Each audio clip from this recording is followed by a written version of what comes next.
Ibinalik ang kahon ng kasunduan sa Israel. Ika-6 na kabanata. Nanatili ang kahon ng Panginoon sa mga Filisteo sa loob ng 7 buwan.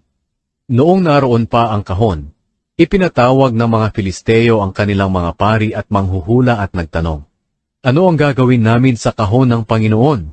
Sabihin ninyo sa amin kung paano namin ito ibabalik sa kanyang lugar." Sumagot sila, "Kung ibabalik ninyo ang kahon ng Diyos ng Israel, dapat samahan ninyo ito ng handog na pambayad ng kasalanan. Sa pamamagitan nito, gagaling kayo at ihihinto na ng Diyos ang pagpaparusa sa inyo." Nagtanong ang mga Filisteo, "Ano ang ipapadala namin bilang handog na pambayad ng kasalanan?" Sumagot ang mga pari at manghuhula, "Gumawa kayo ng 5 gintong estatwa na hugis tumor at 5 gintong estatwa na hugis daga, ayon sa dami ng mga pinuno natin. Dahil dumating sa atin at sa mga pinuno natin ang salot ng mga tumor at daga na naminsala sa ating lupain. Ihandog ninyo ito bilang pagpaparangal sa Diyos ng Israel. Baka sakaling itigil na niya ang pagpaparusa sa atin sa mga Diyos natin at sa ating lupain. Huwag na ninyong patigasin ang mga puso ninyo gaya ng ginawa ng mga Ehipsyo at ng kanilang paraon. Pinayagan lang nilang makaalis ang mga Israelita nang matindi na ang pagpapahirap sa kanila ng Diyos. Kaya ngayon gumawa kayo ng bagong kariton at kumuha ng 2 inahing baka na hindi pa napapahila ng kariton. Ikabit ninyo ang kariton sa mga baka pero ihiwalay ninyo ang kanilang mga bisiro at ikulong sa kwadra. Pagkatapos kunin ninyo ang kahon ng Panginoon at ilagay sa kariton.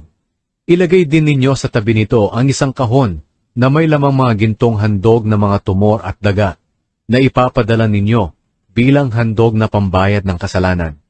Palakarin ninyo ang mga baka nang walang umaakay at pabayaan silang pumunta kahit saan. Pero tingnan ninyo kung saan sila pupunta. Kung lalakad sila paakyat sa Bet-Shemesh, na isa sa mga bayan ng mga Israelita, malalaman natin na ang Panginoon ang nagpadala ng matinding pinsalang ito sa atin. Pero kung hindi ito tutuloy sa Bet-Shemesh, malalaman natin na hindi ang Panginoon ang nagpaparusa sa atin, kundi nagkataon lang ito. Kaya sinunod nila ito. Kumuha sila ng 2 inahing baka at ikinabit sa kariton. Ikinulong naman sa kwadra ang mga bisiro nito.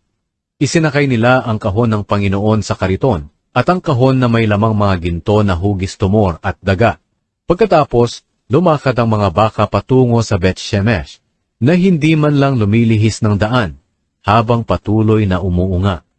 Sumusunod sa kanila ang mga pinuno ng mga Filisteo hanggang sa hangganan ng Bet-Shemesh.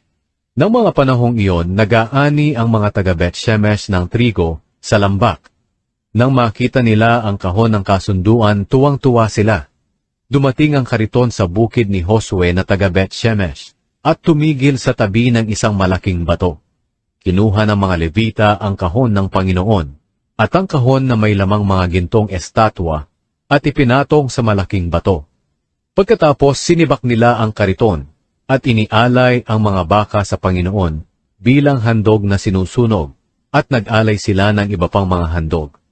Nakita ng 5 pinuno ng mga Filisteo ang lahat ng ito at pagkatapos ay umuwi sila sa Ekron ng araw ding iyon.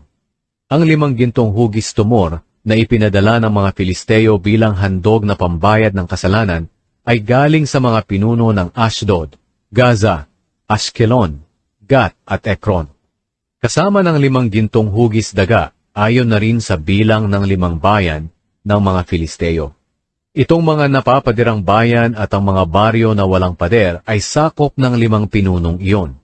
Ang malaking bato sa bukid ni Josue ng Bet-Shemesh na pinagpatungan nila ng kahon ng Panginoon ay naroon pa hanggang ngayon, bilang alaala sa nangyari roon. Ngunit may pinatay ang Diyos na 70 tao na taga Bet-Shemesh dahil tiningnan nila ang laman ng kahon ng Panginoon. Nagluksa ang mga tao dahil sa matinding dagok na ito ng Panginoon sa kanila. Nagtanong sila, "Sino ba ang makakaharap sa presensya ng Panginoon, ang banal na Diyos? Saan ba natin ipapadala ang kahon ng Panginoon para mailayo ito sa atin?"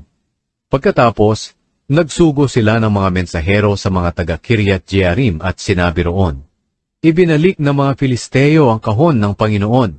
Pumunta kayo rito, at dalhin ninyo ito sa lugar ninyo.